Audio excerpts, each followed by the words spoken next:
আজকে আমি ডেকোরেশন করছি 2.5 পাউন্ডের একটা 2 টিয়ারের কেক। কেকটার ফ্লেভার ছিল ভ্যানিলা। আমি এই কেকের স্পঞ্জটা রেডি করেছি মোট 5টা ডিম দিয়ে। আর যেহেতু কেকটা 2 টিয়ারের ছিল, আমি 2টা মোল্ডে বেক করেছি। একটা ছিল 7 ইঞ্চি মোল্ড এবং আরেকটা ছিল 5 ইঞ্চি মোল্ড। প্রথমে আমি 5 ইঞ্চি মোল্ডের কেকটাকে মোল্ড আউট করে ক্রাম কোটিং করে নিচ্ছি। এই কেকগুলোকে 2 টিয়ারের কেকগুলোকে খুব ভালো করে ক্রাম কোটিং করে ফ্রিজে সেট করে নিতে হয়, না হলে পরে 2 টিয়ার যখন আমি একটার পর একটা সেট করব সেটাতে একটু সমস্যা হতে পারে। তো আমি প্রথমে ছোট কেকটা মানে উপরের লেয়ারের কেকটা ক্রাম কোট করে ফ্রিজিং করতে রেখে দিয়েছিলাম। তারপর আমি নিচের টিয়ারের কেকটা রেডি করছি। এটাকেও আমি একই রকম ভাবে সুগার এবং মিল্কের সিরাপ এবং হুইপ ক্রিম দিয়ে কোটিং করে নিচ্ছি।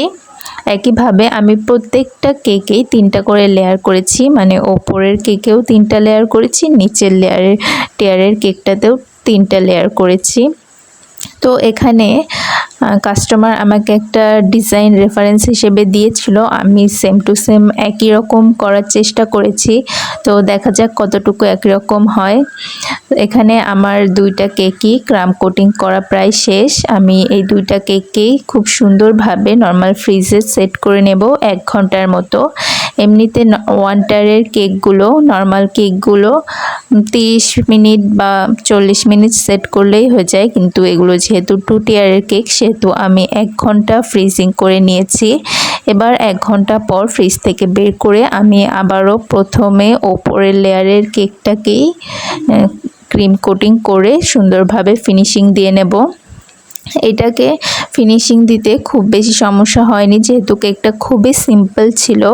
একটু ফন্ডেন্টের কাজ ছিল, এই ফন্ডেন্টের কাজটা আমি প্রথমবার করছি, কিন্তু দেখা যাক প্রথমবার হিসেবে ফন্ডেন্টের কাজ কেমন হয়। আমি খুবই এক্সাইটেড ছিলাম, সাথে একটু নার্ভাসও ছিলাম, যেহেতু এর আগে কখনো আমি অর্ডারে ফন্ডেন্টের কাজ করিনি। শুধু অর্ডারে না, আমি নিজেও কখনো করিনি।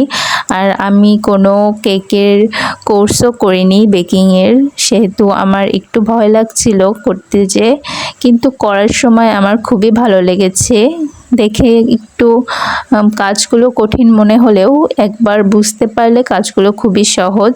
করতে অনেকটা সময় লাগে, নর্মাল ক্রিম কেক রেডি করার থেকে ফন্ডেন্ট কেক রেডি করতে তার ডাবল সময় লাগে।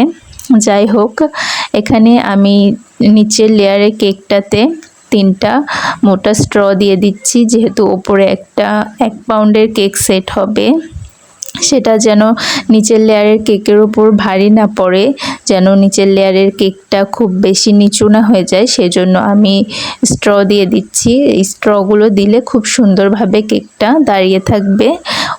নিচের লেয়ারে 3টা দিয়েছি এবং উপরের লেয়ারেও আমি 2টা স্ট্র দিয়ে দিচ্ছি। আপনারা চেষ্টা করবেন 2 টিয়ার বা 3 টিয়ারের কেকগুলোতে স্ট্র ইউজ করার জন্য।